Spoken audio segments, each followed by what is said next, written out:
विपक्ष ये कह रही है कि जो है ये बीजेपी का मंदिर है, ये है मतलब बीजेपी का राज है, उनका मंदिर है। तो उन्होंने कहा राज बीजेपी का तो हवा भी बीजेपी के, सांस लेना बंद कर दो, क्या दिक्कत है? कपड़े पहनना बंद कर दो, केले के पत्ते पहनो करो। दिमाग कहते हैं ना दिल से ऊपर होना चाहिए, इसका दिमाग घुटने से नीचे है। आपने एक बार उससे खुद से कहा था कि मैंने टोटी चुरा के ले गया होटल से। ये लोग चक्कर लोग बेरोजगार हुए हैं। बंदा यूपी का एक एक्स CM रह चुका है, बुतुर है, और वहाँ से अगर देखा जाए तो अयोध्या जी हार्डली उसके घर से 200-250 किलोमीटर होगा। अब सोचिए कितने पाप किए होंगे, कैसे अपराध की, कैसी करतूतें की होंगी, करतूत वर्ड बोल रहा हूँ मैं, कि उसको बुलावा नहीं आ रहा है। ठीक है ना मैम, ये इनके अपने कर्मों का फेल है, कहते हैं कर्मा रिटर्न्स। ये देखिए ना, राहुल गांधी कांग्रेस खानदान अमेठी से चुनाव जीता था। मैडम अमेठी से लिटरली अयोध्या जी 50 किलोमीटर है, नहीं गया आज तक। क्या पाप किए होंगे, कैसे कैसे जघन्य अपराध किए होंगे, जो कि अंदर से आत्मा नहीं मान रही जाने को। अलायंस का क्या है, I.N. हम स्कूल कॉलेज में पढ़ते थे ना, तो जहाँ डॉट डॉट डालते थे मतलब था कि भैया कंफ्यूज है अभी, मतलब एक डाउट है तो डॉट डाली, तो वो पूरी की पूरी ये जो इवेंट पार्टी है ना, दल तो नहीं है, दलदल है बेसिकली। ये बेसिकली अंतिम यात्रा निकाल रहा है, ये न्याय यात्रा नहीं है। ये 35 किलोमीटर की 3500 किलोमीटर की यात्रा की थी, 3 स्टेट्स निकल लिए। 6 तारीख करेगा ये, 4 स्टेट से चुनाव वाला निकल जाएंगे। हमारे आपके घरों में 52 साल का हम क्या कहते हैं, चाचा जी आ गए, मामा जी आ गए, ताऊ जी आ गए, यहाँ से अपना कोई युवा कह रहा है। ऑब्वियसली तीसरी बार भी आएंगे और 29 में चौथी बार आगे, सारी विषयों का चौथा भी होगा, 13वीं भी होगी, बरसी भी होगी, इकट्ठी होगी। नमस्कार, स्वागत है आपका प्यारा हिंदुस्तान पर, जहां एक तरफ 22 तारीख को होने वाली है राम मंदिर की प्राण प्रतिष्ठा, पर उससे पहले ही राम मंदिर ट्रस्ट के द्वारा जो यानी कि निमंत्रण भेजे जा रहे हैं, उसी को लेकर आज विपक्ष जो है वो लगातार राजनीति करता हुआ नजर आ रहा है। एक तरफ अखिलेश यादव ने जो है वो राम मंदिर का निमंत्रण ठुकरा दिया है और ये कहकर कि वो VHP के द्वारा भेजा गया है, तो वहीं दूसरी तरफ ममता बनर्जी जो कभी हिंदू तो कभी तुष्टीकरण की राजनीति करती हुई नजर आती हैं, आज वो भी राम मंदिर को लेकर ये कह रही हैं कि इस पर बीजेपी जो है वो ढकोसलेबाजी कर रही है। इस पूरे मामले पर हम जनता से बात करेंगे। जिस तरीके से राम मंदिर को लेकर एक तरफ विपक्ष जो है वो लगातार सवाल उठा रहा है और ये कह रहा है कि बीजेपी यानी कि मोदी सरकार बना रही है इसे 2000 लोकसभा के चुनाव का मुद्दा। कई और भी अहम मुद्दे हैं जिस पर भी हम जनता से राय लेंगे। सर, क्या नाम है आपका? प्रीतपाल सिंह। सर, ये बताइए, जिस तरीके से आज राम मंदिर को लेकर इतनी ज्यादा जो बहसबाजी हो रही है, विपक्ष कह रहा है 2024 का मुद्दा है, अब निमंत्रण को लेकर राजनीति कर रहे हैं, कांग्रेस के नेता कह रहे हैं निमंत्रण ठुकरा के कि हमारा जब मन होगा जब जाएंगे, अखिलेश यादव भी उसी राह पर चल दिए हैं। मतलब विपक्ष ये कह रही है कि जो है ये बीजेपी का मंदिर है, ये है मतलब बीजेपी का राज है, उनका मंदिर है। तो उन्होंने कहा राज बीजेपी का तो हवा भी बीजेपी के, सांस लेना बंद कर दो, क्या दिक्कत है? कपड़े पहनना बंद कर दो, केले के पत्ते पहनो करो। देखिए मैडम, ये पढ़ा लिखा बंदा तो है ही है, ऑस्ट्रेलिया से पढ़ के है, नो डाउट, लेकिन कहते हैं दिमाग कहते हैं ना दिल से ऊपर होना चाहिए, इसका दिमाग घुटने से नीचे है। आपने एक बार उससे खुद से कहा था कि मैंने टोटी चुरा के ले गया होटल से। ये लोग चक्कर लोग बेरोजगार हुए हैं, तो दिमाग चलना बंद हो गया है, तो अब ये उर्दू बोलते रहते हैं। देखिए ये बताइए ना, कहते थे ना, जैसे पहले हम कहते थे कि भैया वो वैष्णो देवी जाना है या नहीं जा पा रहे हैं, बुलावा नहीं आ रहा है, पता नहीं क्या पाप किए। अब सोचिए कि बंदा यूपी का एक एक्स CM रह चुका है, बुतुर है, और वहाँ से अगर देखा जाए तो अयोध्या जी हार्डली उसके घर से 200-250 किलोमीटर होगा। अब सोचिए कितने पाप किए होंगे, कैसे अपराध की, कैसी करतूतें की होंगी, करतूत वर्ड बोल रहा हूँ मैं, कि उसको बुलावा नहीं आ रहा है। ठीक है ना मैम, ये इनके अपने कर्मों का फेल है, कहते हैं कर्मा रिटर्न्स। बाकी ये है कि भव्य मंदिर बन रहा है, 500 साल तपस्या की है, अब जो उसका फल मिलने वाला है, बहुत अच्छी खुशी की बात है। मैं तो कहता हूँ बुलावा ना भी है तभी जाना चाहिए। निमंत्रण को लेकर राजनीति क्यों, जब राम मंदिर के ट्रस्ट की तरफ से निमंत्रण भेजा जा रहा है तो मोदी सरकार पर प्रहार। वही मैंने कहा ना, दिमाग से पैदल हो चुके हैं। मैं सोचते समय शक्ति चली गई, जब तक तो पावर में थे तब तक दिमाग काम कर रहा था, अब वो है कि पावर रही नहीं, ना वो गद्दी रही। ये देखिए ना, राहुल गांधी कांग्रेस खानदान अमेठी से चुनाव जीता था।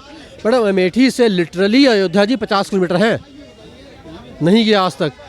क्या पाप किए होंगे, कैसे कैसे जघन्य अपराध किए होंगे, जो कि अंदर से आत्मा नहीं मान रही जाने को। जो है वो कहीं ना कहीं राम मंदिर का मुद्दा जो है वो लोकसभा चुनाव से जोड़ रहा है, कह रहा है इस बार लोकसभा के चुनाव है, इसीलिए बीजेपी श्री राम का नाम लेकर जो है वो जनता को गुमराह करने की। अब तो राम मंदिर का मुद्दा रहा ही नहीं अब तो, क्योंकि भाई बना भी दिया और तारीख बता दी और सबको जो है इन्वाइट भी कर रहे हैं।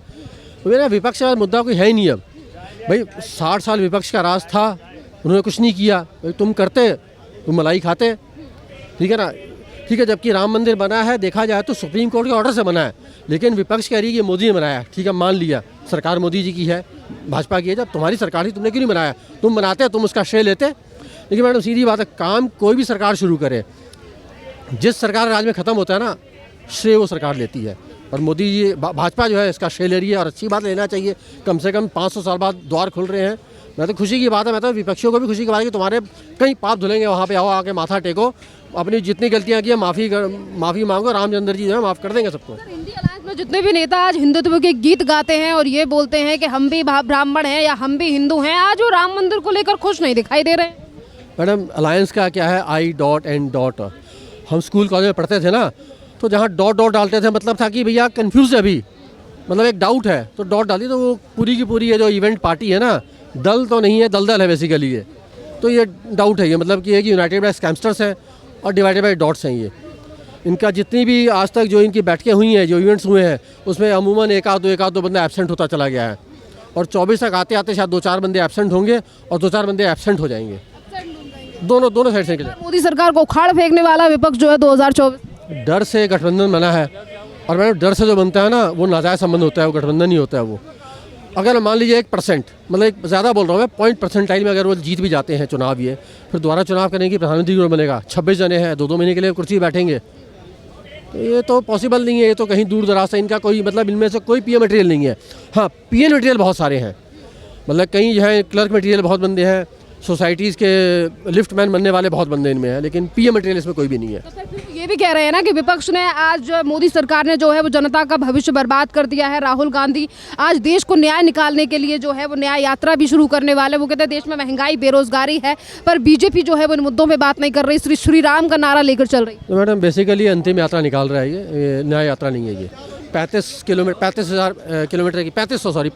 की यात्रा की थी, 3 स्टेट्स निकल लिए, 6 जारी करेगा ये, 4 स्टेट से चुनाव वाला निकल जाएंगे। और मजे की बात देखिए मैडम, यात्रा इनकी शुरू कहाँ से हो रही है? मणिपुर से, ड्रग प्रोड्यूसिंग स्टेट। ख़त्म कहाँ हो रही है? Mumbai, drug consuming state. अब सोच लीजिए कि इसकी मेंटालिटी क्या है, यहीं से आपको समझ आना चाहिए कि बंदा जो है ये, इसकी सोच क्या है। भारत न्याय यात्रा के बाद जो है वो प्रभाव पड़ने वाला है, मूड बदलने वाला है जनता। कि प्रभाव तो मैंने कहा ना, अंतिम यात्रा है, प्रभाव पड़ेगा, लोग आएंगे, इसको श्रद्धांजलि देने आएंगे।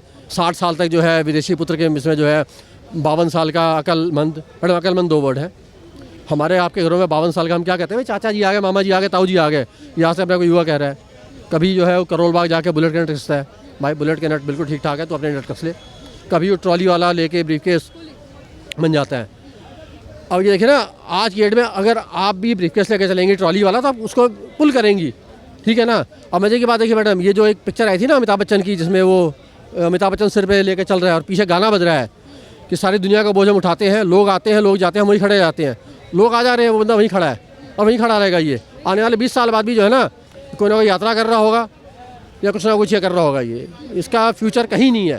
चलिए सर, ये बताइए, मालदीव्स को जिस तरीके से जवाब दिया गया है भारत सरकार के द्वारा, और आज भारत की जो जनता है वो भी लगातार बॉयकॉट कर रही है मालदीव्स की ट्रिप्स का, क्या कहेंगे इस पर? आज भारत की जो ताकत है वो विश्व तौर पर बढ़ रही है।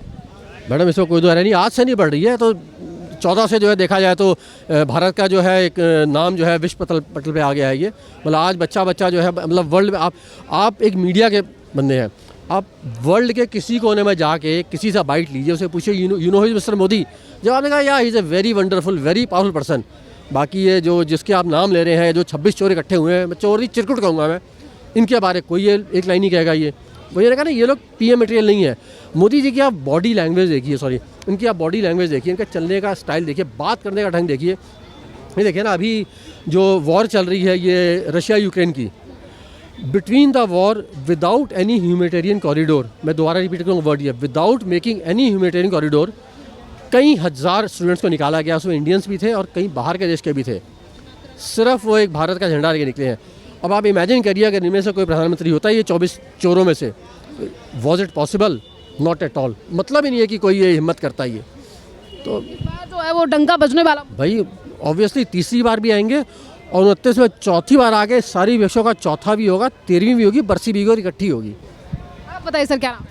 मेरा नाम सुखदेव सिंह है। आप बताइए सुखदेव जी, जिस तरीके से राम मंदिर को लेकर देश में जो है वो जश्न में माहौल है, पर विपक्ष कह रहा है राजनीति के चलते राम मंदिर पर राजनीति हो।